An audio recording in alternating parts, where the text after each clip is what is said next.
What is going on, you guys? Welcome back to the channel. My name is Patrick and this is Valor Aquaponics. So I'm starting off in a little bit different location than I have done in the previous couple of videos. I'm actually in the warehouse. So it's actually, we call it the warehouse, but it's really the production facility.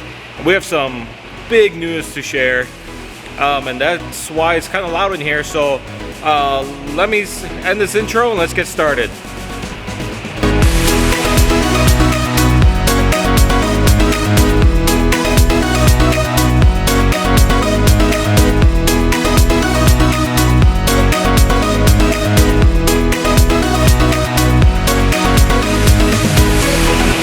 Alright, so I apologize for the lighting. We're working on fixing some of the lights in here, but I wanted to show you guys this. So I don't know if you guys can see this, but this is water. And you're like, what's the big deal? Well, this is the first time we've actually had water. So we actually had 6,500 gallons dropped off and put into our system yesterday. This is actually natural spring water that we purchased that was trucked in. This is a temporary piping system that I did. This is temporary from right here. I added that just because it was super noisy in here, louder than it is now. And that's actually an underwater camera that we're actually going to be hooking up probably in the next week. I'm not sure if it's going to be streaming live, but we'll be able to show you guys underwater videos and such. So here we have our aerator. This is actually hooked. This is our Aquascape 8-inch aeration disc. It's hooked up to our Pro Air 60. So this is supposed to be able to do at least 10,000 gallons. This is right now we're only looking at about 2,000 gallons, if that. This trash can is actually not just a trash can. It's actually a filter that we made for our submersible pump. So we have, there's Edward put in about, I don't know, I think he put in about 16 holes. 16 2-inch holes, I believe, throughout, and then we wrapped it in netting. And so this is to protect the fish.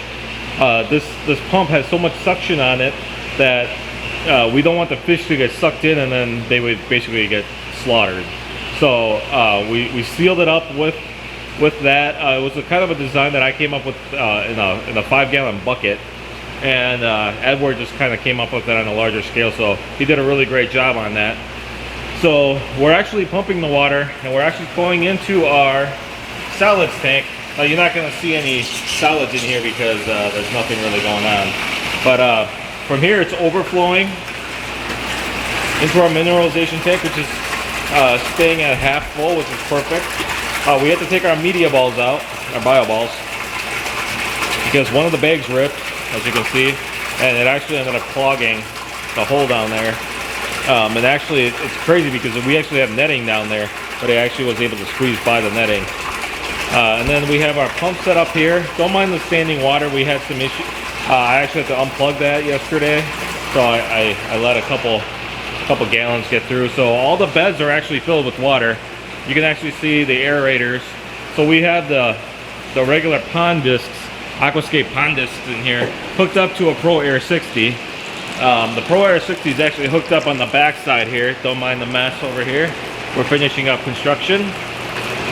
So Pro Air 60 is actually right up here. We kind of tucked it in right there. So it does come with a splitter to split it off into two 3/8 inch hose. From there I actually modified it to then branch off into 4 3/16 air hose, which is the clear stuff right here. And so we have, it's not perfectly spaced out right now, but it's actually the goal is to have it 3 feet spaced out every 3 feet. I just quickly put it up. Some of these discs are still working on basically some of the air is still trying to penetrate. That's the thing about the air stones. Sometimes they're made differently every time. This is the overflow that we're using, gravity fed from up top. As you can see, getting plenty of volume. Same thing over here. So it comes down. So these air stones are still working. Coming all the way down here. Don't mind the ladder. and then it overflows into here, and it actually comes down here, flows into our sump tanks. We call these our sump tanks. So we have one for each half of the grow beds. So this is for the other side, and this is for this side. And then we actually have them daisy chained together, and then we actually pump, and then we actually draw the water out here into this pump, which then actually comes back to there. So it's really exciting. Oh yeah, we had the banner here on the last video, I believe, but we had to take it down because we had a small issue with the pool. It actually started blowing out a little bit with all the water. We had to make some modifications to it, so the banner will be going back on by the next video. We just haven't gotten around to it. But yeah, I mean, it's really exciting. We just, the one bad news that we have is, you guys remember the trout tank over here?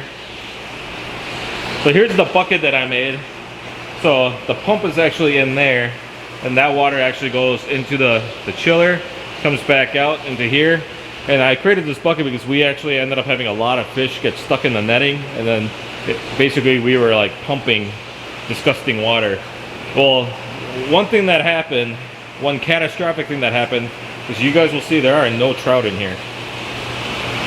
Some kind of disease or parasite got in this water and killed off all of our trout in a matter of 3 days.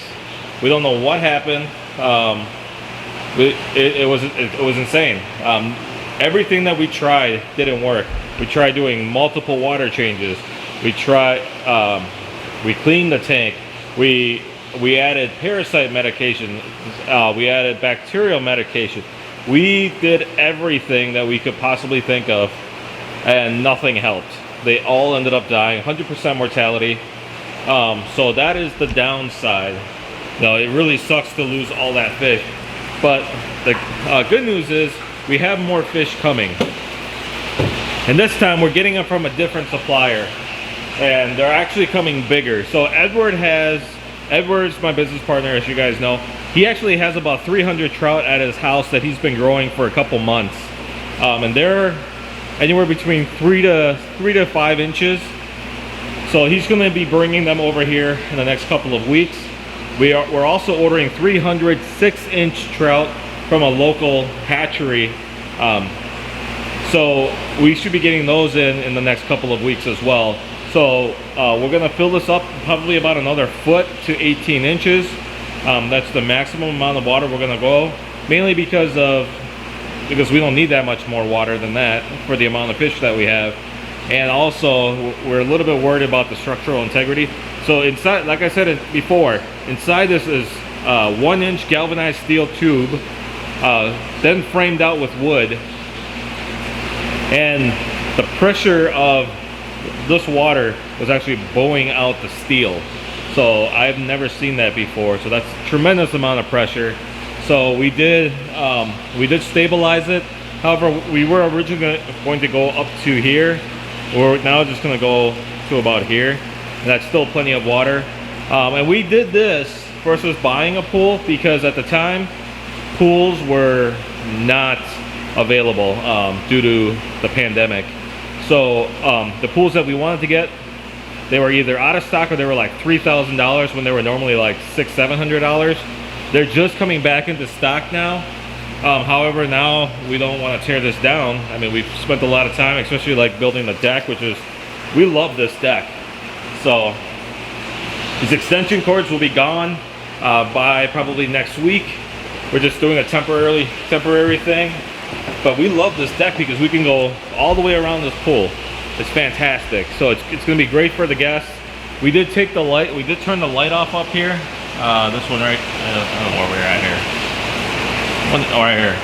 So we did turn those off. So originally we were thinking about switching over to bass. However, what we're just going to do is we're going to replace some of the bulbs. So we're going to replace this flickering bulb over here. I might put in a different light somewhere over here. So just so that there's a little bit more light, but there's not too much light.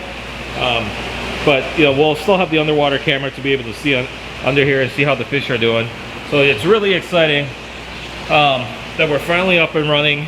We're in the process of cycling our system. So it's been cycling for a couple weeks, as you guys know. The mineralization tank was cycling for a while, but now we need to let the rest of the water cycle. So we're gonna give that about 2 weeks. We're gonna just walk over here to the koi pond. So I think I told you guys last time in the video, we had a couple koi fish die. I took the rest of the koi fish out of here and put it into here. So right now there's no koi in here. There's no fish in here whatsoever. And basically what I'm doing is I'm letting this cycle by itself. There's plenty of ammonia. I checked the levels. There's plenty of ammonia in here from all the uneaten food. So that's good for the cycling. It's not great for the fish, but it's still doing really well. So this is the last batch that I just pulled the other day. This is more heirloom tomatoes. You can tell that these guys are younger. And it looks a little more hodgepodge because when you transfer them, they kind of wilt over a little bit, and it takes about a week for them to stand straight up again. So, but as you can see, these guys are growing tremendously. I mean, this is my hand. I mean, you're looking at least 14 inches high right there. So some of these guys are going really, really well. It's really exciting to see that. This is actually Roma tomatoes. So we did plant one batch of Roma tomatoes. They are doing well. They also wilt when you transfer them, so it's going to take a few days for them to straighten back out. The vine tomatoes are finally starting to grow. We realized the difference is the lighting.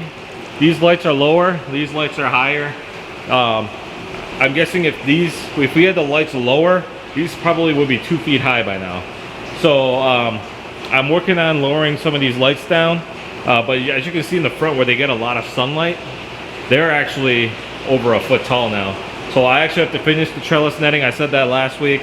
Fortunately, we were really just working on getting the system up. So my next thing, once we finish up a bunch of little odds and ends, is actually to add the trellis netting in so that the trellis can go, or that the tomatoes can go vertical.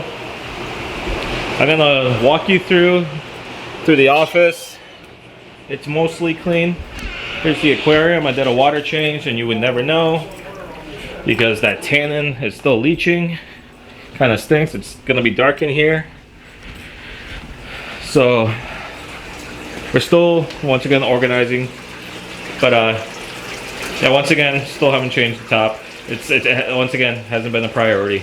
So the basil is actually overgrowing. Kind of a little bit of a problem, but hopefully I'm going to be moving these guys over into the main system in honestly it might be another week. The arugula is overgrowing as well. So cilantro, this is the first batch of cilantro. Some of it's doing great, some of it not so much. The second batch up here is doing a lot better. Not sure why. This is the other basil. I mean, basil's been doing really well. This is actually the jalapenos. We have about, I think, 90% germination, so that's great. They are doing well. It'll probably be 2 weeks before I move them. I'm actually going to be building another grow bed for koi fish. The new things that I just planted. These are bell peppers, and these are were bred at UW-Madison. That's University of Wisconsin-Madison. They're specific to Wisconsin temperature. So I'm waiting for these to sprout. I just planted these 2 days ago, but these, you can see, I've already started to sprout. It looks like the seeds are popping out of here. Maybe I didn't know what I was doing and planted the seeds a little too high. But no, they're actually sprouting. So let me see if I can zoom in for you guys. So right there, you can see right in the middle of the screen. That's actually basically a stem, and you can see it over there too. Right there, right in the middle right there. So they have already sprouted after 2 days. So right now we have probably about 60-70% that are sprouting.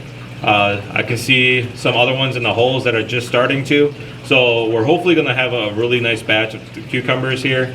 I hope I said cucumbers. I don't remember. It's been a long day. It's been a long week. The goal is to, once I get rid of some of the basil and the cilantro and the arugula, I'm going to plant another tray of cucumbers, probably more peppers, and anything else that you guys would be interested in purchasing through our subscription package. So I'm not going to show you guys the lettuce because, once again, it's disgusting. But it's really exciting because, you know, we're actually finally up and running. So it's probably going to be another, I mean, it's probably going to be about 6 weeks before we're able to sell anything. Really comes down to the tomatoes. There's really no point in selling anything without the tomatoes, especially the heirlooms. Apparently everybody wants these heirlooms. So they're growing well. We will probably add fish probably next week. I'm gonna check the water at the end of this week. Just make sure the chemistry is good. And then if the ammonia and nitrite levels are down, I will then go ahead and get some new fish in here. I will probably order some more koi. I think I'm gonna go with some butterfly koi. And then I'm gonna start building the next koi bed right here. And this one's gonna be a little bit different. It's going to be an ebb and flow. They call it a flood and drain, ebb and flow. There's a lot of different terms for it. And the reason being is the cucumbers need a little bit, I think it's gonna be a little too heavy for this raft. So there's also some other things that I wanna start planting that requires the ebb and flow. It requires kind of like a soil-like material that we can kind of grow underneath. So that's gonna go right where this pond liner is here. So we've got a lot going on. I mean, it's going well. Like I said, I'm trying to do my best to make these videos once a week. I would love to be able to do it twice a week, but I can't because I just don't have time. So thanks for sticking with us. I know sometimes it gets annoying, but doing the best I can here. So, the lights are not on right now because there's no vegetables. We don't want to start creating a bunch of ammonia. So once we start planting, Edward has actually already set up the lights on a timer. So the timer will run for 12 consecutive hours. So that's really cool. So we don't have to be here to manually turn lights on and off. They will do it automatically. So, you know, we're really excited that we're finally going to be up and running. We're finally going to be start planting some stuff. So the next step is the certification. The certification actually, here, I'm gonna face the camera here. Hopefully I do not dunk it into the pool water here. It's actually making me kind of nervous, but I'm tired of holding this camera. So the next step is, and I really don't like the fact that, no, hold on guys. Just bear with me here. So I don't like doing a whole lot of editing. So, and you're gonna have to just deal with the terrible lighting and the semi-crooked camera. So the next step is actually to get the certification from the USDA for our organics. It actually got postponed and we're kind of waiting to hear back on when they're going to be coming out here for the certification, which kind of stinks because we paid for expedited service and they canceled our appointment. So now we're like, are we gonna get some of that money back? Because we paid a lot. So, and we actually can also apply for the grant to help pay for some of it until we get the certification. So it kind of sucks. But that's pretty much where we're at. It's really exciting. It's a really big bummer though about the trout, but we will be getting 6-inch trout. You know, that's about 6 inches, I think. We'll be getting juvenile trout basically. They'll raise a little bit better. We're actually, basically right where this camera is, we're going to be installing our chiller. So the chiller is actually going to be hung from the ceiling just to kind of get it out of the way. We also, if anything happens, we want it to flood into the pool versus out onto the floor. So lots going on. You know, I'm working on possibly doing a separate website for the subscription service. Haven't really figured that out yet. I have to talk to Edward. We've been really busy just trying to finalize everything here. It was getting crunch time. So yeah, I mean, that's kind of where we're at. We're still looking for investors. We're still looking for sponsors and people that want to help us out. So you know, if you're interested, you can always contact us on our social media. We're on Facebook, on Instagram. We have a website, valoraquaponics.com, and then you can also reach us directly at fresh@valoraquaponics.com. That actually is managed by myself, and I will actually get to read those emails. So if anyone's interested in working with us, we are possibly looking at bringing in another partner, but we don't have anybody in mind yet. But we're looking for somebody with a business sense, or a company that would like an equity stake within the company that has the marketing ability, kind of help us out a little bit. Since Edward and I are not marketing majors at all, we're the hands-on guys. So we're the geeks. You know, we need somebody to help us out with the sales and marketing. So that's where we're at. You know, once again, let us know what you guys think about the vegetables for the subscription box. I cannot say that. It's like my 4th video and I can't say it. So if you guys have certain vegetables that you think that you would do really well for these boxes, leave a message in the comments. Leave a comment below and let us know. You know, send us an email, send us a message on Facebook. Let us know. So we really appreciate you guys coming out. You know, especially because some of you are really busy. There's been a lot of stuff going on in this crazy country of ours right now. So we really appreciate you guys taking the time to watch our videos. We really appreciate all of you that subscribe and watch our videos on a regular basis, especially if you hit that bell and you get the notification every time that I upload a video. So we really appreciate it. I promise in the future Edward will be in more videos. He just likes to really stick his head into the laptop, and he has a lot of programming to finish. He's working on the automation system. He's finishing it up, so that's why he's not on these videos. But I promise in the future he will be in the videos. So you know, once again, thanks a lot for coming by. We always appreciate your positive comments and your smiles and your likes. So remember to be the change that you wish to see in the world, and we'll see you guys next time.